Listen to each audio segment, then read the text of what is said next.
আসসালামু আলাইকুম বন্ধুরা আজকের ভিডিওতে আমি আপনাদের সাথে আলোচনা করব গার্মেন্টসের একজন মার্কারম্যানের কাজ কি, তার বেতন কত এবং এই মার্কারম্যানের চাকরি নেওয়ার জন্য নতুন হিসেবে আপনার কী ধরনের যোগ্যতার প্রয়োজন আছে বিস্তারিত চেষ্টা করব হাতে কলমে এবং সরাসরি গার্মেন্টসের ভিতরে ফ্যাক্টরির পরিবেশে কিভাবে মার্কারম্যানরা কাজ করে সেই পরিবেশ দেখানো এবং বুঝিয়ে দেওয়া একজন মার্কারম্যানের কাছ থেকে, এবং ভিডিওর মাঝখানে এমন একটা টিপস দিয়ে দিব যে টিপস দেখে আপনারা নতুন হিসেবে সরাসরি চাকরি নিতে পারবেন। তাহলে চলুন শুরু করা যাক।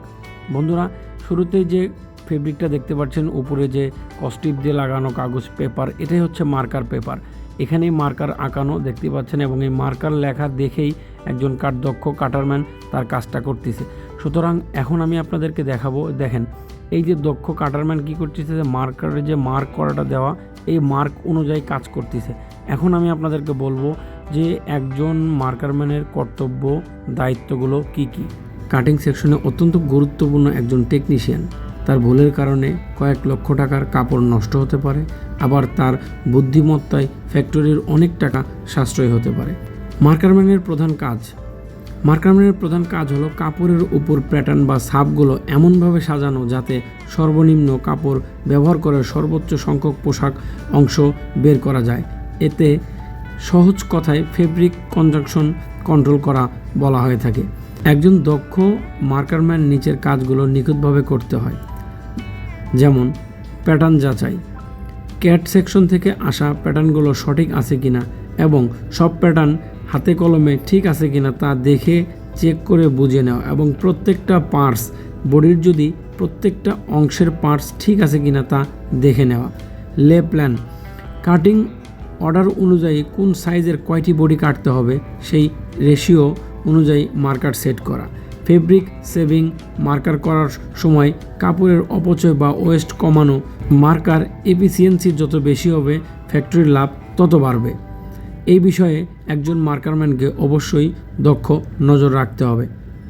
কাপড়ের উইথ চেক করা, রোল করা কাপড়ের চওড়া বা পানা মেপে সেই অনুযায়ী মার্কার সেট করা। ত্রুটি এড়িয়ে চলা, কাপড়ের কোনো বড় সুতা, ছেঁড়া বা দাগ থাকলে সেই অংশটুকু এড়িয়ে মার্কার বসানো। মার্কার পেপার তৈরি, ম্যানুয়াল পদ্ধতিতে হলে চক দিয়ে দাগ টানা আর অটোমেটিক হলে প্যাটার্ন মেশিনের মাধ্যমে মার্কার প্রিন্ট বের করা। এবার আসি আমরা মার্কারম্যানের স্যালারি। বাংলাদেশ গার্মেন্টস বেতনের কিছুটা পার্থক্য হয়, তবে বর্তমান বাজার অনুযায়ী সর্বনিম্ন যে বেতনটা ধরা হয়ে থাকে এবং সর্বোচ্চ যে বেতনটা ধরা হয়ে থাকে এটা আমি আপনাদের সাথে শেয়ার করতেছি। দেখেন, জুনিয়র মার্কারম্যান অ্যাসিস্ট্যান্ট 12,000 থেকে 15,000 টাকা। অভিজ্ঞ মার্কারম্যান যদি 4-5 বছর কাজের অভিজ্ঞতা থাকে 18 থেকে 25,000 টাকা। আর যদি সে সিনিয়র হয়ে যায় বা মাস্টার হয়ে যায় সেক্ষেত্রে তার বেতন ন্যূনতম 45,000 থেকে 75,000 টাকা পর্যন্ত হতে পারে, তবে অবশ্যই ক্যাডের কাজ জানা থাকতে হবে। এখন আপনাকে কী ধরনের সতর্কতা অবলম্বন করতে হবে এই মার্কারম্যানের কাজের জন্য। মার্কার যদি একটি প্যাটার্ন ভুল হয় বা একটা মার্কও যদি ভুল হয় সেক্ষেত্রে নষ্ট হয়ে যেতে পারে শিপমেন্টের পুরো কাপড়। প্রয়োজনীয় গুণ তাকে অবশ্যই অনেক অংশে অঙ্কে পাকা হতে হবে। কাপড়ের লাইন অনুযায়ী এবং লাইনের ধারা অনুযায়ী তাকে মার্কার তৈরি করতে হবে যাতে করে কোম্পানির জন্য ফেব্রিক সাশ্রয় হয়।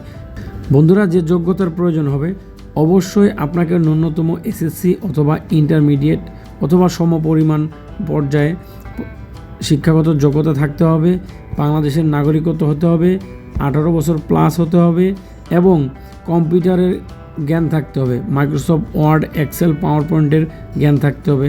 তাহলেই আপনারা এই মার্কারম্যানের কাজের জন্য দক্ষ হবেন। এবং আপনি কোনো ফ্যাক্টরিতে গিয়ে যদি বলেন সরাসরি যে আমি আগে ম্যানুয়ালি কাজ করেছি বা আমি আগে লেম্যানে কাজ করেছি, তাহলে আপনার চাকরি হবে এবং আপনার প্রাধান্যতা থাকবে।